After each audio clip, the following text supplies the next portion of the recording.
지금 우리는요 24장 1절에서부터 시작된 한 마지막 때에 대한 말씀을 나누고 있는 중입니다. 마지막 때에 있을 환난, 그리고 예수님께서 오실 때의 징조, 마지막 때의 모습, 있을 일들, 이러한 것들을 이야기했는데요. 그리고 이제 그때가 언제일지에 대해서 언급하시는데, 매우 특이하게도 예수님은요 그때가 언제일지, 몇 년도, 몇 월, 며칠, 몇 시, 몇 분에 일어날지를 얘기하지 않으셔요. 왜냐하면 예수님도 모르시니까 그래요. 36절 말씀을 보면, 우리 지난주에 같이 나눈 말씀이지만 36절 말씀을 보면 그 날과 그때는 아무도 모른다라고 말씀하셨잖아요. 마지막 때는요 아무도 몰라요. 심지어 하늘의 천사도 모르고 아들도 모른다고요. 그 아들이, 여기서 말하는 이 아들이 예수님이잖아요. 예수님도 몰라요. 그럼 누구만 알아요? 아는 건 누구예요? 하나님만 아셔요. 아무도 몰라요. 그렇습니다. 여러분, 마지막 때는요 몇 년, 몇 월, 며칠, 몇 시, 몇 분에 일어나게 될지는 아무도 몰라요. 예수님도 모른다라고 하니까 다른 사람들은 당연히 알 방법이 없죠. 그것을 우리는 예수님의 재림 시기에 불예측성이라고 부릅니다. 불예측성이요. 예측할 수가 없다는 거예요. 예수님의 재림이 있기는 있을 텐데 언제 있을 건지를 알 수가 없다는 거예요. 그만큼 예수님의 재림은 아무도 알 수가 없고 생각하지도 못한 때에 이루어질 것입니다. 물론 그때를 전혀 알지 못하는 건 아니에요. 정확한 때와 시는 알 수 없을지라도 그때에 어떠한 일이 일어날 것인지에 대한 예상은 할 수 있도록 하나님께서 우리에게 징조를 보여주시겠다고 말씀하셨죠. 그 징조를 보고 때를 분별할 수 있게 하신 거예요. 우리 지난주에도 무화과 나무의 비유를 통해서 그 시기를 분별하라고 분명하게 예수님이 말씀하셨음을 확인했습니다. 그리고 오늘 예수님께서는 그 마지막 때가 정말 징조는 있으나 예측할 수 없다는 것에 대한 예시로 노아의 홍수 사건에 대해서 말씀합니다. 말씀을 다시 한번 읽어볼게요. 37절 읽어보겠습니다. 노아의 때와 같이 인자의 임함도 그러하리라. 아멘. 우리 성경에는 때라고 번역되어 있는 헬라어 단어는 날들이라는 의미를 가지고 있어요. 무슨 말이냐면, 지금 이 말씀을 이야기하자면 노아의 때와 같이 번역되어 있는 이 말이 사실은 노아의 날들과 같이라는 의미예요. 이거는 노아가 하나님으로부터 방주를 지으라는 말씀을 들은 후부터 방주의 완성과 더불어 홍수가 날 때까지 그 기간을 말합니다. 다시 말해서 당시 노아와 다른 사람들의 입장에서 보면 하나님께서 심판을 선언하시고 그 이후에 실제로 심판이 일어나기까지 그 사이를 우리 성경에서는 노아의 때라고 말씀하고 있는 거예요. 그 때와 같이 인자, 즉 예수님께서 다시 이 땅에 오시는 것도 다시 오시겠다고 말씀하신 이후에 실제로 다시 오실 때까지의 기간이 있다는 거예요. 그런데 그 기간의 모습이 어떻냐는 거죠. 그 기간의 모습이 어떻습니까? 노아의 홍수가 있기 전까지는 어땠어요? 38절 말씀 보면 38절 읽어보겠습니다. 홍수 전에 노아가 방주에 들어가던 날까지 사람들이 먹고 마시고 장가들고 시집가고 있으면서, 아멘. 보세요. 홍수가 있기 전까지 하나님께서 노아에게 홍수가 있을 거라고 말씀하시고 방주를 지어가면서 마지막에 방주가 완성되기 전까지, 그때까지 사람들은 뭐 했대요? 먹고 마시고 장가들고 시집가고 했대요. 노아가 방주에 들어가는 날까지 잠시 후에 일어날 홍수에 대해서 아무도 예측하지 못했다는 거예요. 예상하지 못했어요. 그런데 여러분 생각해 보십시오. 당시에 하나님께서 노아에게 방주를 지으라고 말씀하셨을 때에 노아에게 하나님이 당부하시되 너는 지금부터 아무 소리도 하지 말고 어떤 표현도 하지 말고 조용히 묵묵하게 숨어서 방주 지어. 너 이외에 다른 사람이 방주에 들어가면 안 돼 라고 말씀하셨을까요? 아니에요. 사실 하나님이 방주를 짓는 것을 모르게 하라고 하셨다 할지라도 모를 사람은 아무도 없어요. 왜요? 방주가 어마어마하게 크거든요. 그 큰 방주를 짓고 있는데 어떻게 모를 수가 있겠습니까? 또 방주를 짓는데요, 하루 이틀 걸려서 지은 게 아니에요. 성경을 보면 무려 120년이라는 시간이 걸렸어요. 120년 동안 노아가 자기와 자기 아들들 데리고 방주를 짓는데 그거를 모를 사람이 있겠어요? 모르는 게 이상한 거죠. 그만큼 많은 시간 동안 방주를 짓는 모습이 많은 사람들에게 보여졌고 노아가 왜 방주를 짓고 있는지도 알고 있는데 그럼에도 불구하고 그들은 노아에게 손가락질을 하고 비난하고 조롱을 했어요. 그뿐만이 아니에요. 노아는요 120년 동안 계속해서 사람들에게 말했을 거예요.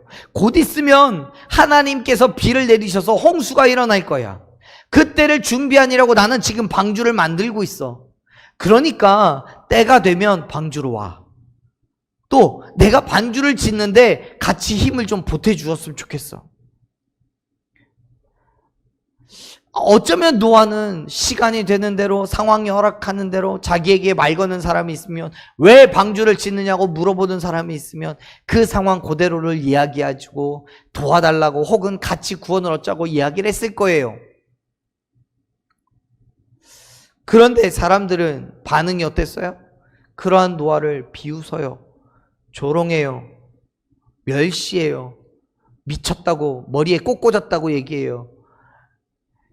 그리고 그들은 홍수가 시작이 되어서 비가 내리던 그때까지도 여전히 먹고 마시고 결혼하고 그들이 할 수 있는 모든 것을 하고 살았어요.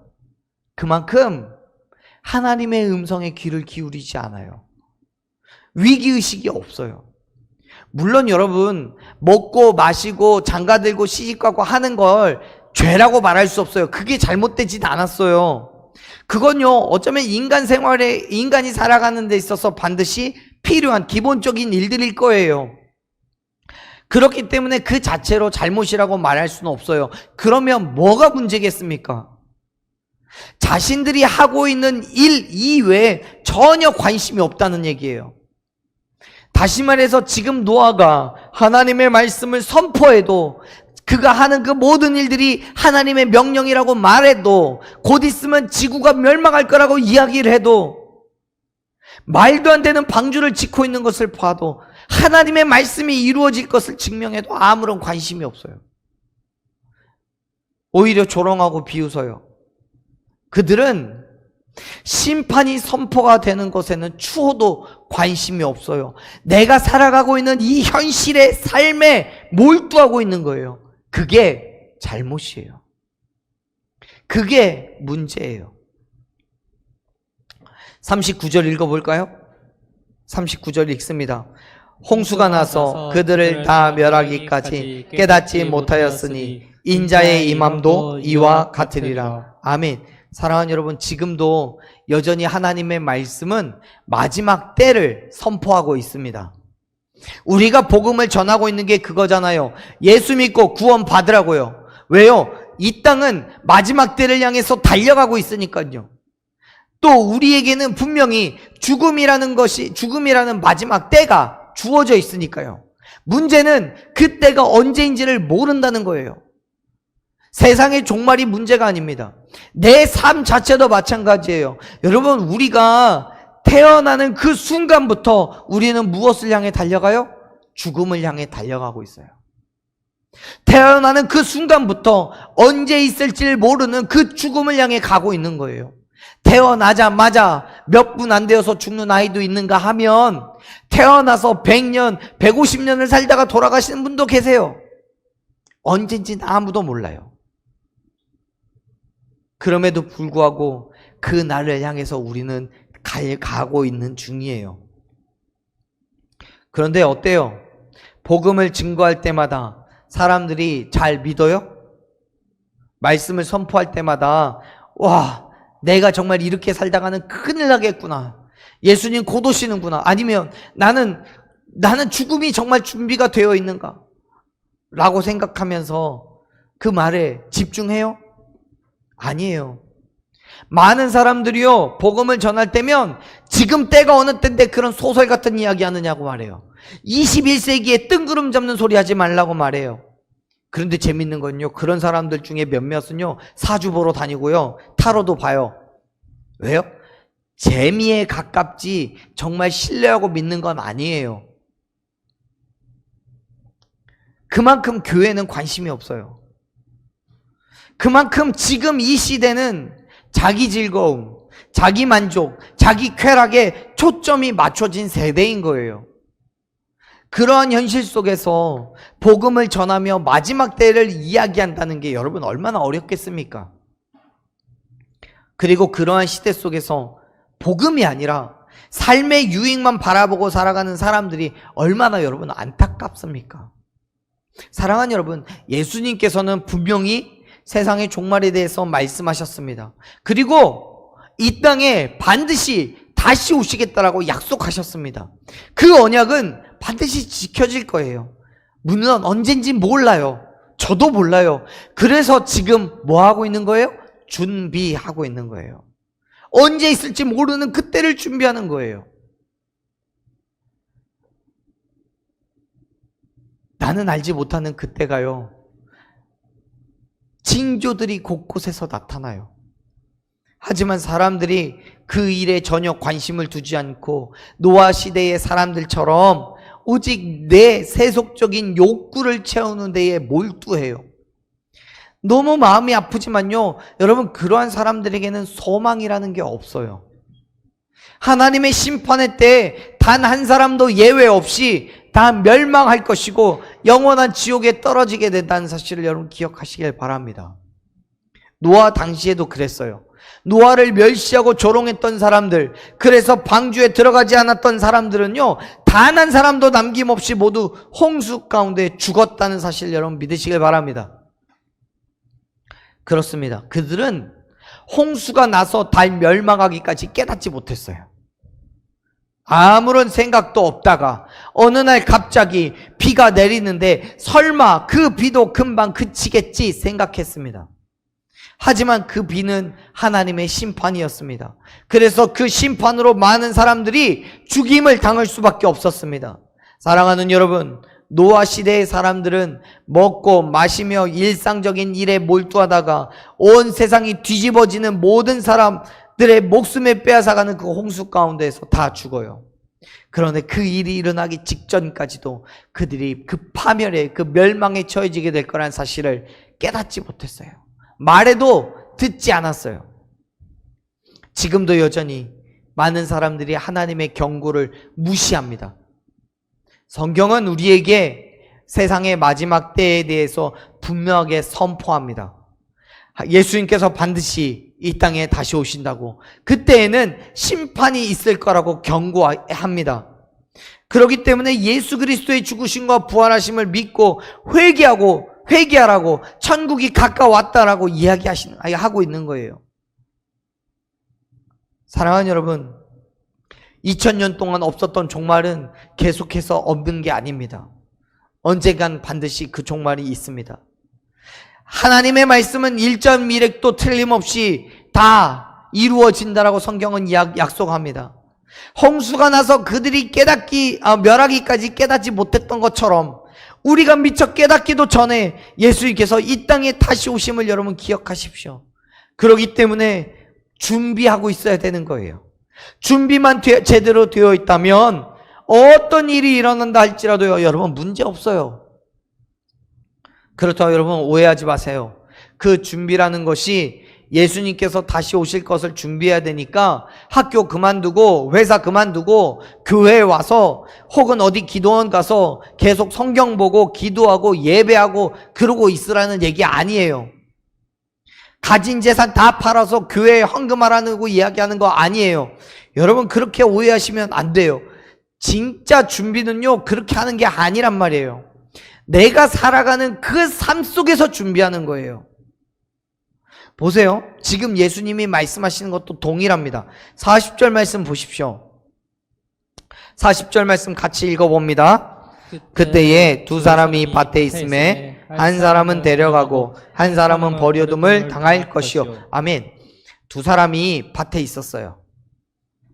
밭에서 뭘 했을까요? 두 사람이 술래잡기 하고 있었던 거 아니고요. 밭을 갈고 있었어요. 심어놓은 곡식을 돌보고 있었어요. 다시 말해서 그들은 자기가 해야 할 자신들의 생업을 행하고 있는 중이에요. 그런데 예수님께서 이 땅에 다시 오실 그때에 그 두 사람 중에 한 사람은 그냥 두고 한 사람만 데려가시겠대요. 41절에서도 동일한 얘기를 하는데요. 읽어볼게요. 41절 읽습니다. 두 여자가 맷돌질을 하고 있음에 한 사람은 데려가고 한 사람은 버려둠을 당할 것이니라. 아멘. 여기에서는 41절에서는 두 여자가 등장하죠. 같이 맷돌질을 하고 있대요. 그런데 역시 한 사람은 데려가고 한 사람은 버려둠을 당한대요.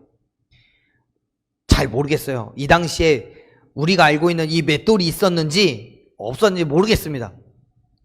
근데 이 맷돌이라고 번역되어 있는 헬라어는요 사실 방앗간을 의미하는 거예요. 당시에 또 곡식이 있었으니까 그 곡식을 갈아서 밀가루로 가루로 만드는 그런 방앗간이 있었던 거예요. 즉 여기에서 말하는 맷돌은 어느 한 지정된 장소를 말하는 거예요. 의미하는 거예요. 40절에서 말하는 밭이라는 개념과 같습니다. 자기가 해야 할 그 일이 있는 장소이고 그곳에서 삶을 유지하기 위한 무언가를 해야만 합니다. 그런데 41절에서는 두 여자의 생업을 이야기하죠. 사실 40절에서 말하는 이 두 사람은요 남자예요. 여자가 아니고 남자예요. 당시 이스라엘은 남자들이 밭에서 일을 하기 때문이기도 하고요. 헬라어에서 이 두 사람이라는 단어가 남성형으로 쓰여 있어요. 남자라는 것을 가르쳐주는 단어예요. 즉 지금 예수님께서는 40절에서는 남자를 41절에서는 여자를 다 한 번씩 지목해서 말씀하시죠. 한 사람은 데려가고 한 사람은 남겨둘 거라고요.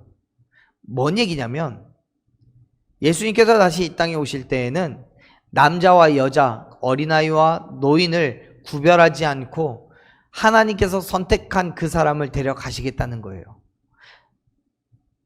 사랑하는 여러분, 이 사람들을 40절과 41절에 있는 사람들의 모습을 잘 보십시오. 이 사람들이 교회에 있을 때, 기도하고 있을 때, 예배하고 있을 때 데려가시겠다라고 말씀하시지 않아요. 그들에게 주어진 삶을 살아가고 있을 때 오신 거예요. 그리고 당신의 뜻대로 한 사람은 두고 한 사람만 데려갔어요. 문제는 여러분 그 삶 속에서 이 사람들이 살아가는 그 삶 속에서 얼마나 하나님께서 원하시는 삶을 살아가고 있느냐 그 이야기를 하고 싶은 거예요.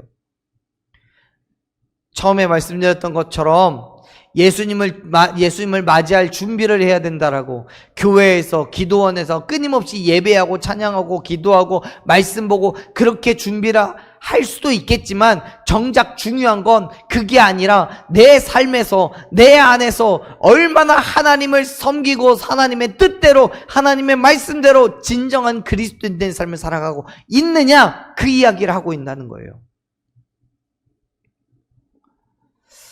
앞에서 말씀드린 것처럼 밭에 있지만 방앗간에 있지만 자기가 해야 할 일을 소홀히 하고 성경 보고 기도하고 있었기 때문에 예수님이 그들을 데려가신 게 아니라고요. 그들은 하나님을 섬김에 있어서 자기가 있는 그 자리에서 최선을 다했어요. 그렇게 예수님을 맞을 준비가 되어 있었어요. 그래서 예수님께서 데려가신 거예요. 그때 여러분 오해하지 마십시오. 있는 그 자리에서 최선을 다해야 된다고, 이제는 교회 안 와도 된다고, 예배 안 해도 된다고 그 얘기하는 거 아닙니다. 이 사람들은요, 온전한 믿음의 삶을 성전에서 뿐만 아니라 자신이 살아가는 그 삶에서도 최선을 다했다는 얘기인 거예요. 결국 그들의 결말을 결정적으로 갈라놓은 것은 그들의 삶의 방식이 아니라 그의 영적인 상태였다는 사실을 기억하시길 바랍니다. 사랑하는 여러분, 온전한 그리스도인 된 삶을 살아가는 건요, 교회 안에서만 해야 할 일이 아닙니다. 내가 있는 모든 곳에서 그리스도인 된 삶을 살아내야 함을 여러분 믿으시길 바랍니다. 교회에 있으나, 밭에 있으나, 또 맷돌을 갈고 있으나, 무엇을 하고 있든지 예수 그리스도의 죽으심과 부활하심을 믿는 그 믿음의 삶으로 살아내는 저와 여러분 되길 간절히 축원합니다. 물론 그게 쉽지 않아요. 왜냐하면 세상은 언제나 우리를 시험에 들게 하고 유혹하기 때문에 그래요. 그런데요, 그 시험과 유혹이 교회를 버리라고, 믿음을 버리라는 게 아니에요. 모르겠습니다. 마귀가 예전에는 어떻게 했는지 모르겠지만 지금은 달라요. 지금은 교회를 가라고, 예배하라고 해요. 하지만 세상에 나오면, 세상으로 돌아오면 세상의 법칙과 세상의 방법을 따라야 한다고, 그래야 세상에서 성공하고 그래야 전도할 수 있다고 말합니다. 그래서 많은 사람들이요, 교회를 다니지만 세상에서는 다른 사람들과 다를 바가 없는 삶을 살아가요. 그래도 아무 일도 일어나지 않으니까요. 하나님의 심판이 있는 것처럼 느껴지지 않으니까요. 하지만 사랑하는 여러분, 그럼에도 불구하고 그 믿음의 자리를 견뎌내십시오.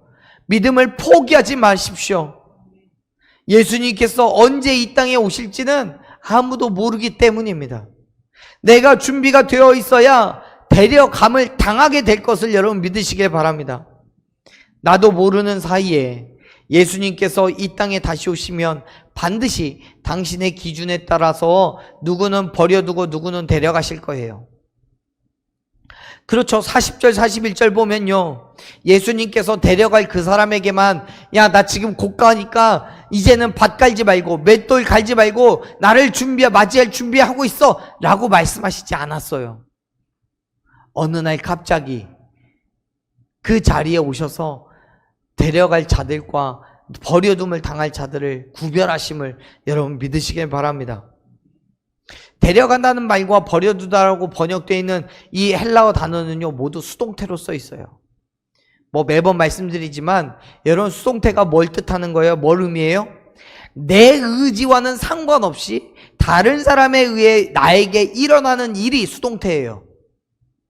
즉, 한 사람은 데려가고 한 사람을 남겨둔다는 것은요, 전적으로 그 사람들의 의지와는 상관없이 하나님의 선택이라는 거예요. 내가 아무리 구원을 받고 싶다고, 예수님 저 사람 데려갈 때 나도 데려가 주세요라고 아무리 발버둥을 쳐도요, 그 버려짐의 상태에서 구원받는 상태로 바뀌어지지 않아요. 그럴 수 없어요. 예수님의 전적인 선택에 의해 구원받을 자가 데려감을 당할 거예요. 그리고 또 다른 사람은 버려요. 그냥 둔 게 아니라 버려요. 그렇게 버림받은 사람들은요, 이를 갈며 울겠지만 그래도 이미 상황은 종료되었습니다. 예수님께서 오시고 나면 다시 회복할 수가 없어요.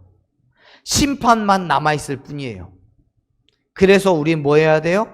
준비를 해야 되는 거예요. 기회는 예수님이 오시기 전까지밖에 없어요. 노아의 홍수 때에 노아 말고 다른 사람들이 구원받을 수 있는 기회는 언제까지였어요? 노아의 방주가 문에 닫히기 전까지예요. 닫히고 나면 더 이상 구원받을 기회가 없어요. 여전히 우리도 마찬가지입니다. 우리에게 허락된 그 시간이 언제인지는 모르겠지만 예수님께서 다시 이 땅에 오시고 나면 더 이상 우리는 구원받을 방법이 없어요. 그래서 준비해야 돼요. 예수님이 오시고 나면 방법이 없어요. 42절 말씀 볼까요? 42절에서 말씀합니다. 그러므로 깨어있으라. 어느 날에 너희 주가 임할는지 너희가 알지 못함이니라. 아멘. 예수님께서는 분명하게 선포합니다. 뭐라고요? 깨어있으라고요. 깨어있어야 돼요. 그건요, 단순한 권유가 아니에요. 명령입니다. 예수님께서 다시 오실 그때를 알 수가 없기 때문에 오실 때까지 깨어있으라고 얘기해요.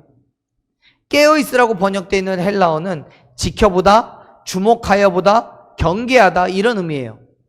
즉 정신 똑바로 차리고 주의해서 그 날을 예비하고 있으라는 거예요. 무관심과 나태함과 그리고 영적인 잠에 빠져서 그 날을 갑작스럽게 당황스럽게 맞이하지 말라고요. 깨어 있어서 예수님께서 언제 재림을 하시든 지금 오시든 내일 오시든 모레 오시든 언제 오시든 그때에 당당하게 또 기쁘게 맞이할 준비가 되어 있는 상태로 살아가라는 거예요. 그렇게 자신의 삶을 살아내는 것이 그리스도인의 삶이에요. 왜냐하면 예수님께서 언제 오실지를 모르니까요. 사랑하는 여러분, 우리는 예수님께서 어느 날에 오실지 절대로 알 수 없습니다. 몇 날, 며칠, 몇 시, 몇 분에 오실지 아무도 모릅니다. 이 땅에 누구도 알 수 없습니다. 예수님도 알지 못하는 걸 우리가 어떻게 알겠습니까? 그렇기 때문에 언제 있을지 모르는 그 날을 위해서 깨어 준비하십시오. 예수님께서는 그때가 언제인지를 말씀하시는 게 아니라 깨어 준비하라고 말씀을 하셔요. 예수님께서 하나님의 나라를 선포하시고 마지막 때가 임할 것을 말씀하시는 것은 그때를 준비해서 하나님의 백성으로 온전히 살아가는 것을 원하시기 때문인 거지, 마지막 때가 언제인지 날짜 계산하고 있으라는 게 아니에요. 사랑하는 여러분, 마지막 날의 때, 날과 시에 관심 두지 마십시오. 그건 중요한 게 아닙니다.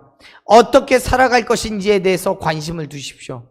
내가 하나님의 원하시는 대로 잘 살아가고 있다면 언제가 되었던 예수님이 다시 오실 그때에 우리는 예수님과 함께 이 나라와 이 민족을, 이 땅을 다스리게 될 줄로 믿으시길 바랍니다.